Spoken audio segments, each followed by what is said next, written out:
For those of you who are just tuning in and are new to an MSP event, welcome to a Modern Sales Pros event. For those of you who are returning and watching Michelle Van Zanna for another session, welcome back.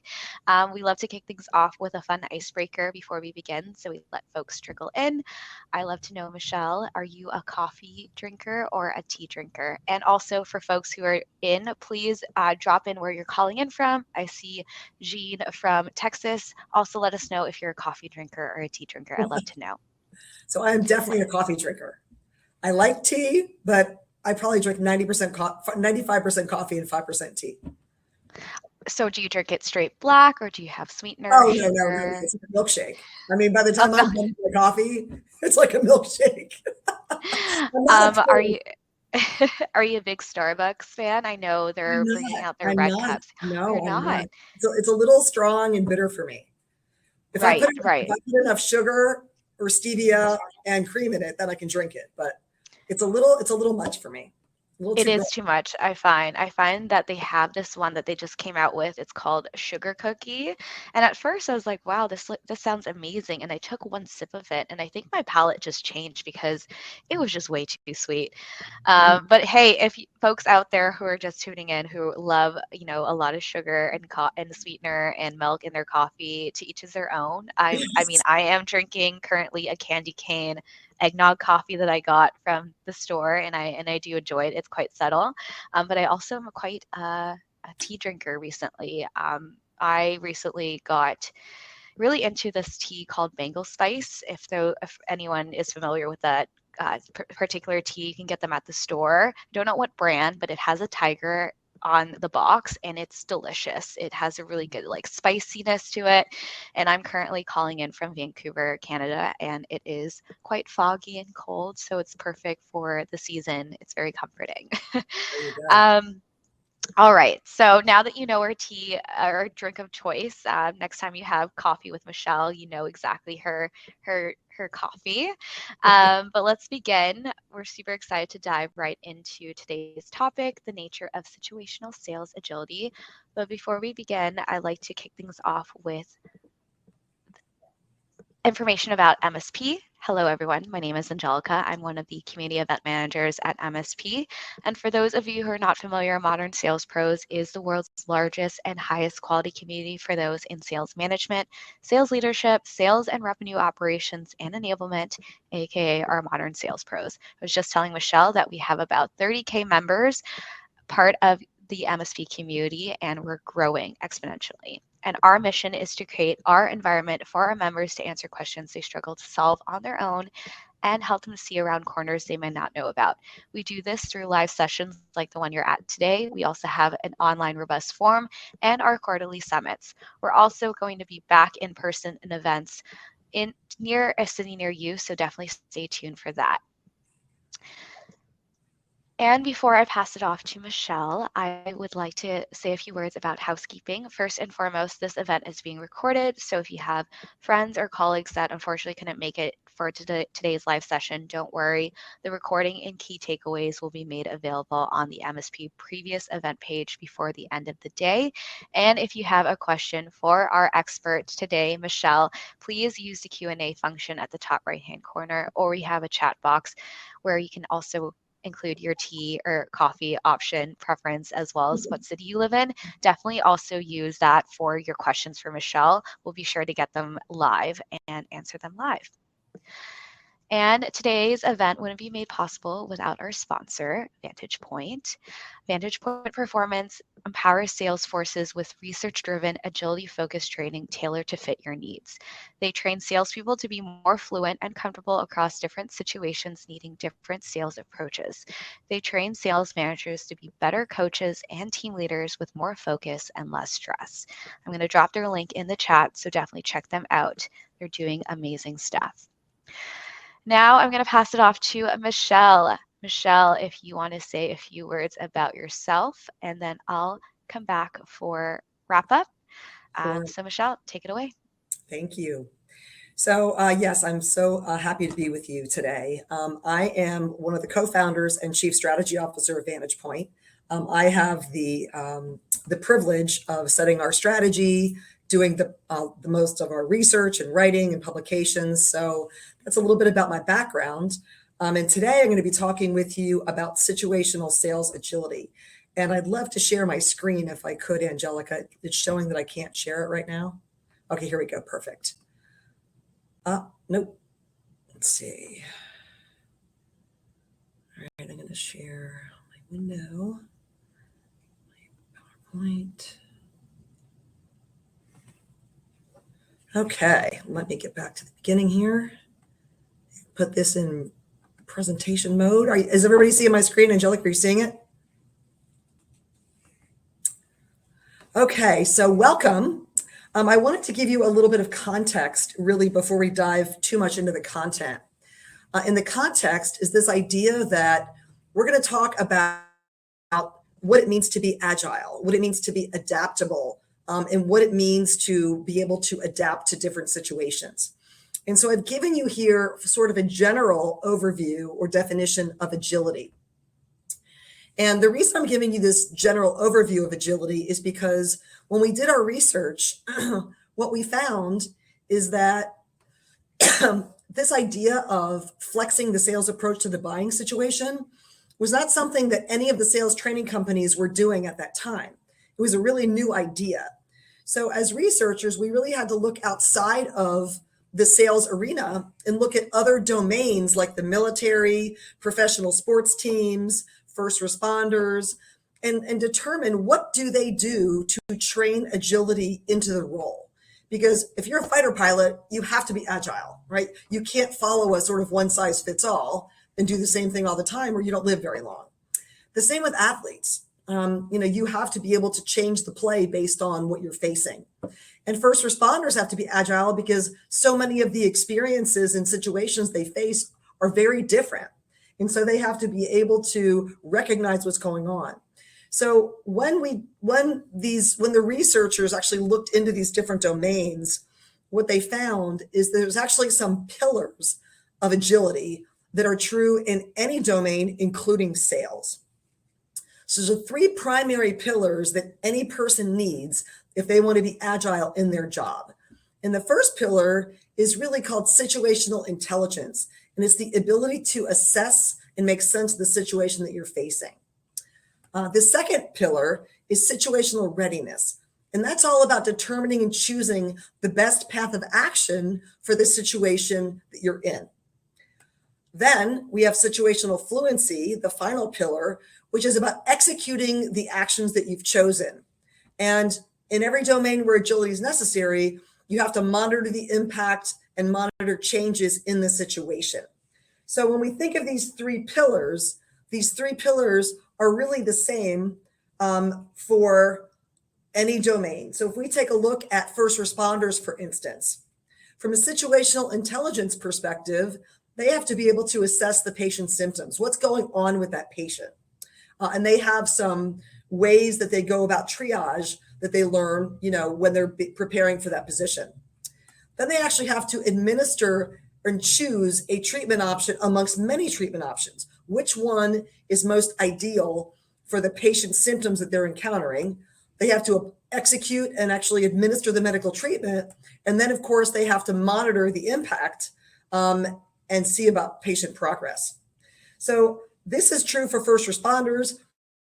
It's true for fighter pilots. It's true for, football quarterbacks. It's true for salespeople. But when we think about sales agility, it gets a little bit more specific. So sales agility is the ability to adapt sales behavior based on changes in the buying situation an individual is facing. So when you think about sales agility, it's really the ability to assess and make sense of the buying situation, select the optimal path forward, which sales approach will work best, execute that path, and then continually monitor the impact to the buyer and the buying situation. So if you've seen me talk about sales agility before, you know that we've done robust studies into the area of agility across the entire organization. I'm not going to review that research in this particular webinar, but I'm going to give you a place where you can request a white paper that I've written recently that details that agility journey and can give you the insight behind how these insights came about and what they mean for sales agility. So a culmination of that research, in order to help you make sense of sales agility, because there's a lot of differing perspectives out there, when we did this research, we identified that, number one, there's patterns of agility across the sales force. And we found that there's really 3 levels of sales agility necessary and important for the sales force. There's organizational agility, which is primarily an internal thing where organizational leaders and sales managers ensure that field execution is directly aligned to organizational goals and marketplace realities. And when either of those change, adjustments have to be made in what people are executing and how managers are coaching. Then there's situational agility, which is really about understanding that different buying teams represent different buying situations, and the best top performing salespeople execute different sales strategies depending upon the situation they're facing. And further research identified this foundational level of agility where the most agile sellers have to understand not only the buying journey, but the psychology behind the journey and how emotions impact that buying journey. So today, we're really going to hone in on situational sales agility. We'll discuss the other 2 in other webinars that we do with Modern Sales Pros. So what were the findings of these research studies on situational sales agility? What did we learn about how high performers behave and how that's different than everybody else? Well, what we learned was that in each sales force, sellers face between 4 and 6 unique buying situations that are meaningfully different from one another. We also learned that salespeople display 4 patterns of selling behavior, not 1. And high performers actually choose different strategies based on the situation they face, whereas average and low performers use the same strategy regardless of how different the situation is that they face. So pretty important findings, very different than conventional wisdom around selling, where, everyone tried to incorporate and train that one methodology that was going to work the best and then standardize around that one methodology. And this research said that's really not the way to go. And that's certainly not the way high performers behave. And Forrester research identified that your high performers are the least likely to adopt and use your one-size-fits-all sales methodology. So really the theme here is high performers are agile.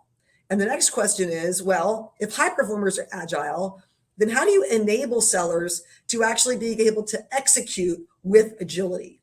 Because again, it's not about standardization. It's about understanding buyers, flexing accordingly to drive the best outcomes, and quite frankly, the best buying experience. So agility really is comprised of 2 important things. There's a mindset and there's a skill set.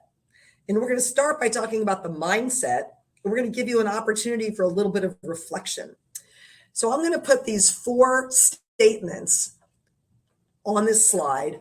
I want you to read through each of these 4 just quickly, and then I want you to pick one that you believe best describes you and your mindset.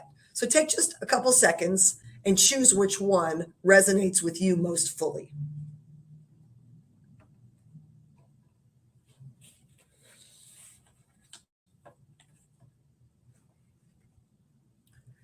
So you might have identified more than one. And here's how those mindsets line up. There is a professor who wrote a book called Mindset. Her name is Carol Dweck. And she identified something called a growth mindset versus a fixed mindset. And for agility, you really need a growth mindset. And a growth mindset has the perspective that, you are actually changeable. You can adjust and adapt your behavior. You can change things about who you are. People with a fixed mindset believe, well, I am the way I am, and there's not really much to be done about that. And maybe I can do things differently, but the important parts of who I am are really fixed. And as you can imagine, the growth mindset is the one most closely aligned to what's needed for true situational sales agility. Because people with a growth mindset are much more likely to want to learn new things and take on new challenges. People with a fixed mindset are more likely to avoid risks and they're very concerned with proving how smart they are. They want to be right, right? They want to be right. They want to be an expert, and they don't want to have to change the way they do things. So the nature of agility really requires a growth mindset so that you can always be reflecting and questioning your approach to see, are there ways that I can adjust, amend my approach in order to be even more effective at selling and create better and better buying experiences. So if we take this idea of a growth mindset, we also have skill sets. So the skill set that's required for sales agility is being able to assess the buying situation that you're facing, choose the best sales approach amongst many, execute the appropriate tactics within that sales approach, and then monitor buyer reactions and get feedback. And around it goes. So this is the core skill set that we're going to be talking about today as we're talking about situational sales agility. So one of the first questions is, how do top performing sellers assess the buying situation? There are so many things to know. I've just got a smattering of potential buying factors up here on this slide. And when we did the research, we started with over 25 buying factors. And those were the buying factors that were relevant to the buying situations that we were studying. And we thought, wow, that's really not a good message. Telling people, well, in order to be agile, all you have to do is learn these 25 things. It was really not an executable or operationalized approach. And when we looked at these buying factors a little more closely, we spotted patterns in the buying factors. And what we recognized was that these buying factors actually fit into 5 separate categories: problem awareness, competitive landscape, customer dynamics, buying stage, and solution definition. And this is a much easier thing for sellers to get their head wrapped around. Oh, I need to understand these 5 categories. And once I gather enough information about these 5 categories, I can use that information to make sense of this buying situation. So we've got these buying factors, and the most effective sellers assess these buying factors and then make sense of that buying situation. How do they do that? Well, in order to assess the buying situation, right, you have to seek information to draw as complete of a picture as possible, and then you have to orient that information into a picture that makes sense to you. So it's not just gathering information, it's evaluating that information critically to make sense of what this means from a buying situation perspective.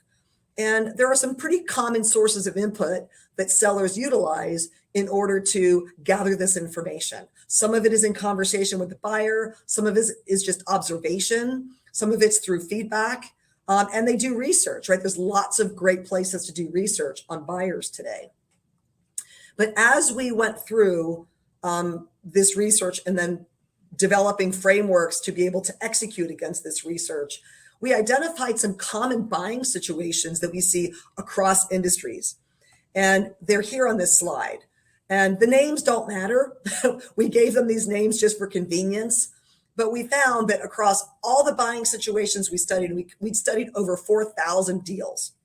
And when we studied over 4,000 deals, we found there are actually 4 very common patterns of buying situations across industries. And we call these situation archetypes. So there's the confused customer. And this is where the customer may have a blind spot that they're not aware of, and you have to change the way they think. The bottom line buyer, they trust your company as a partner. They know what they want. You don't have to help them figure that out, but they want to maximize their budget and get the best ROI. Then we have the savvy shopper. And this is a customer who knows what they want. They've got a formalized buying process, and you're on a short list, and it's a highly competitive situation. And finally, we have the proactive partner. They have a pain, but they're not certain exactly what it is or the root cause. They're open to ideas, and they appreciate collaboration. They see you as a collaborator.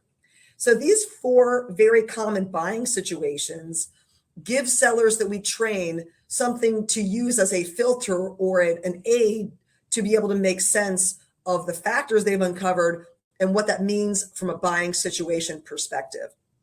So once a seller has assessed and made sense of that buying situation, the next step from a skill perspective is to choose the best sales approach. And we said they're going to choose the best sales approach amongst multiple possible approaches. And we found in the research that there's really 4 patterns of selling behavior that occur, not one. There's a consultative strategy, which is a highly collaborative strategy that most of us have been trained on. There's a financial strategy that really drives building a business case and driving ROI. There's a disruptive strategy that challenges the way the customer's thinking, creates awareness, and helps shape their thinking in a way that's going to be more helpful for them. And there's a competitive strategy that helps you differentiate and shine against your competitors. And the question is, which strategy best matches my customer's buying situation? And that's how we choose the match between strategy and buying situation. If we go back to those buying situation archetypes, we can then link those to one of these 4 selling approaches. So if you have a confused customer, you should strongly consider using a disruptive approach. And we say strongly consider versus absolutely because buying situations are fluid, they're dynamic, and they change. So you may actually start with a disruptive approach and then change to a competitive approach or a financial approach later in that buying journey. If you have a bottom line buyer who wants to really drive ROI, you may strongly consider a financial approach. And if you have a savvy shopper who kind of knows what they want and you're on a short list, you may consider competitive. And finally, if you have a proactive partner who's open to high collaboration, you might want to use a consultative approach. So this gives you some sense for what are the typical types of buying situations that we see, and then which types of strategies are most effective for those buying situations. So when we take it to the next step and we think about the skills that are needed to be situationally agile, once you've chosen your primary strategy, you then have to execute the appropriate sales tactics within that strategy. And we also know from the research that each of these strategies have 3 core tactics within them. And the question is, which tactic or tactics best advance the strategy given the next interaction that I have in a given buying situation? Now, what's interesting is that you can think about the strategy really at the opportunity level. It's likely that a salesperson is going to choose a dominant strategy, but it's not exclusive because as that buying situation changes, the primary strategy may have to adjust as well. You may start with consultative and then shift to competitive. You may start with disruptive and then shift to financial. So they're not fixed, but at any one point in time, the buying situation as presented will lean toward the selection of a certain strategy. And as that buying situation changes, that strategy may have to adjust. So that's sort of at the opportunity level. When you think about the sales call level, you're going to be selecting 1 or 2 primary tactics that you want to execute in that next sales conversation. And the tactics are very flexible within and between strategies. So if I have a primarily consultative strategy, I may choose a disruptive tactic for a particular call. Or if I'm using a financial strategy, I may choose a consultative tactic for a particular sales call. So these are not fixed. It's not a one and done. Once I choose my strategy, there are tactics aligned to that strategy, but I can either switch the strategy and or pull in tactics from other strategies as needed in order to execute the next conversation most effectively. So a lot of dynamics at play here when it comes to situational sales agility. I'd like to now just kind of summarize, right? We talked about strategies, we talked about tactics, and what I'd like to share is that when it comes to executing these different strategies, all 4 of these strategies have a combination of seeking and giving. From a seeking perspective, everybody that's tuned into this webinar has probably had some sort of sales training, and you've likely had some sort of consultative sales training. So you've learned some kind of questioning model, some kind of, you might have taken spin selling, you might have taken a variety of different types of selling, right? Consultative selling approaches. And what we find, especially as it relates to sales agility and this whole idea of buying situations and the buying journey, many sellers that aren't necessarily high performers, they learn questioning approaches, but they don't lean enough into the emotional aspects of some of those questions. They don't necessarily really dig into the pain enough, or really explore the customer's viewpoint of what they want, why they want it, and how it's going to change. But this balance of seeking and giving is critical in any one of these four strategies. So when it comes to giving, you can see, some of these tactics that become orange. There's lots of evidence of giving information in these different tactics. And when sellers are giving information, you often think of features, advantages, benefits, competitive differentiators. But what we found is that the most effective way to give information, to seek and give information, right, has emotional content. And it ties to the emotions that a buyer is likely experiencing. And the most effective way to give information as a salesperson is to give it in the form of a story. And the most effective stories allow the buyer to be able to relate to what's happening in the story and then reflect on whether or not that's true for their particular buying situation. So seeking information, critical; giving information, critical. The most effective sellers, the most agile sellers, seek information not just about the facts about the situation, but the emotional content of the situation. And they give information in ways that really include storytelling and really driving the emotional content of that story to relate to that buyer.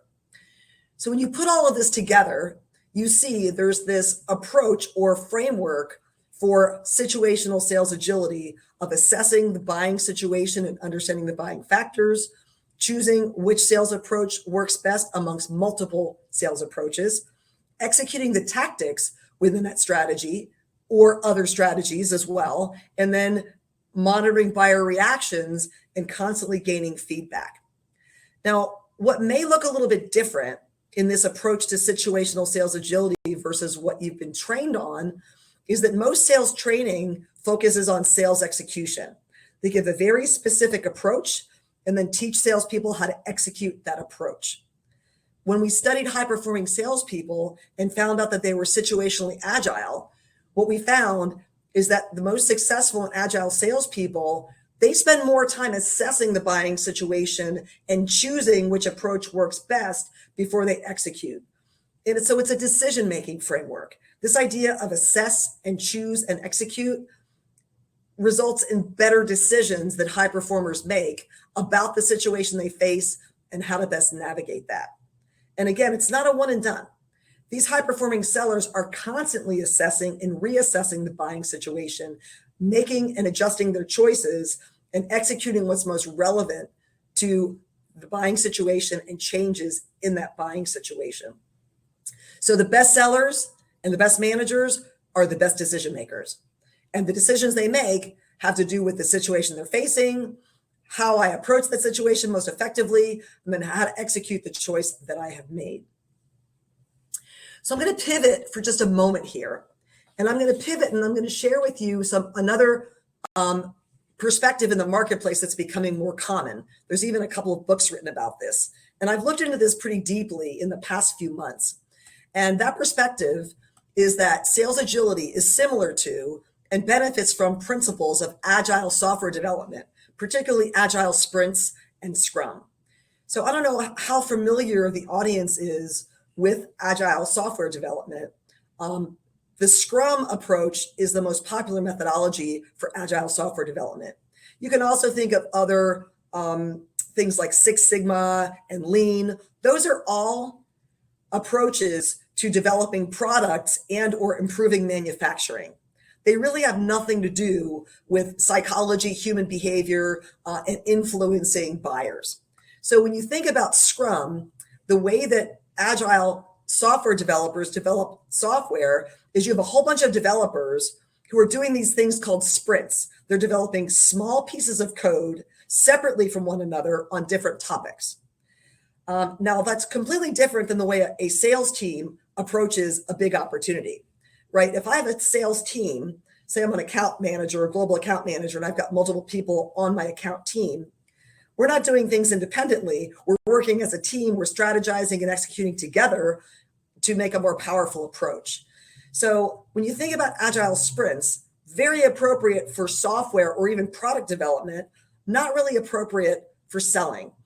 In fact, an agile software development environment is very internal to the developer. It's a high control environment.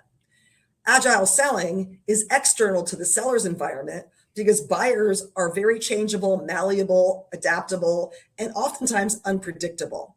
I was interviewing a senior leader with IBM last week who is responsible for agility within the sales force, and he's certified in Agile, and he's an expert, to say the least. And I said, what do you think about this perspective that Agile software development and Scrum and Agile sprints are actually synonymous with Agile selling? And he said, I don't see the similarity at all. He said, it actually sounds to me like a bit of a hack. So I only tell you this because you're going to hear a lot in the coming years about sales agility, and you're going to hear a lot of different perspectives on sales agility. And I would urge you, if you are looking to bring sales agility into your own set of behaviors or your organization, look under the hood and make sure you understand the genesis of whatever approach is being recommended to you. So in summary, we talked today about situational sales agility, which is really this core of agility, customer facing, which ensures that the most agile sellers understand that different buying teams have different buying situations. They need to assess the buying situation, choose a sales approach amongst multiple sales approaches, execute the right tactics, and continually monitor and assess that buying situation. What happens when sellers behave this way? We've gotten a few different metrics from our customers over the last several years. More revenue per seller, dramatic increases in win rates, and tremendous increases in overall sales. One of our customers over the past 24 months more than doubled their sales. So significant impacts when sellers not only learn but practice situational sales agility. So what are the takeaways from here? Well, one of them is that you can get our white paper. We've recently written this white paper, and that white paper includes all the details of the significant research studies that went into our approach to agility beyond just situational. All of this is also informing our new book that's being published by McGraw-Hill called The Sales Agility Code, Deploy Situational Fluency to Win More Sales. This will be available for pre-order in the January-February timeframe and hitting the bookshelves and Amazon and all the other suppliers in the April timeframe. As far as our content today, sales agility is the ability to adapt the sales approach based on the buying situation a seller faces. Agile salespeople assess and make sense of the buying situation using these 5 categories of buying factors. Sales tactics are fluid and interchangeable based on changes in the buying situation. It's like a toolbox, a tool belt with different tactics in that tool belt. You pull out the one you need based on the situation you're facing. And finally, agile software development is really brilliant, but it doesn't equal sales agility. So actions you can take, you can request our white paper. We'd love for you to do that. We'd love to send it to you. You can watch a video about sales agility by entering this into your browser. And finally, if you want to, you can contact me if you want to have a conversation about sales agility. So Angelica, back to you. Michelle. Hi, everyone. Thank you for attending today's event. If there's any questions for Michelle, we have time for questions. So be sure to ask your questions in the Q&A panel or in the chat. We'll leave a couple minutes if anyone has any questions. So Angela, I can bring one up while you're waiting. So one of the most common questions that we get, especially from sales leaders and sales enablement leaders, they say, I have a hard time getting my people to do one sales approach. And now you're telling me that there's really 4. And they've seen challenges in driving adoption. Let's say they trained on a consultative selling methodology and they're not getting their people to adopt it. Well, what we found when we looked into individual sales methodologies is that they tend to be highly complex with many, many steps and many, many tools. And when we developed this framework for sales agility based on what high performers actually do, each of these sales approaches, these 4, is far less complex than any methodology that's out there on the market. So what we've been able to do is really bring sales agility down to its essence, down to its core, and eliminate a lot of the noise. So we've actually had sellers that have been in sales for over 25 years that went through our program and said, oh my God, this is the most realistic and useful sales training program I've ever been through because it really reflects what I do in the field. I just couldn't really put words to it. And the feedback that we get is it's relevant, it's simple, and it's executable. It's not more complex because you're really pulling out the essence of what the most successful salespeople do, not adding all of the extraneous things to make it fit any circumstance. Yeah, Absolutely. that's pretty much the most number one. We have a question from Keith. Out of the 4 methods, is there an approach that is used to close deals versus run a sales process?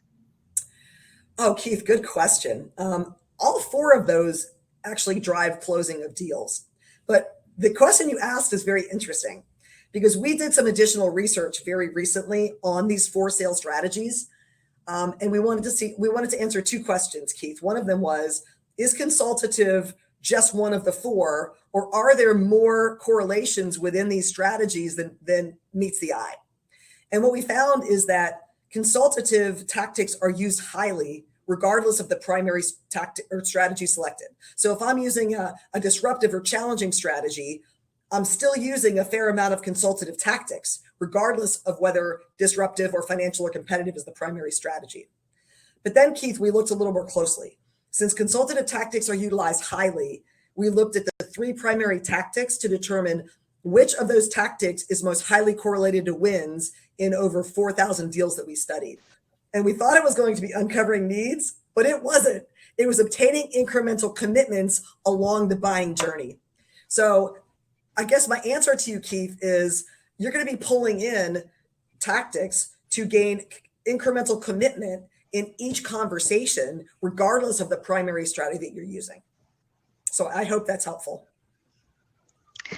Thank you, Keith, for answering that. And I dropped the links that Michelle put on her presentation in the chat for easy access. Just a reminder for everyone, the recording and key takeaways along with Michelle's presentation and all the links shown will be made available on the MSP website. We'll also send it to you via email, just so you can get a heads up that it's up and live. But just want to say thank you so much again, Michelle, for your insights and expertise. And thank you so much, everyone, for attending today's session. We'll see you at the next event. Great. Thanks, Angelica. Thanks, everyone.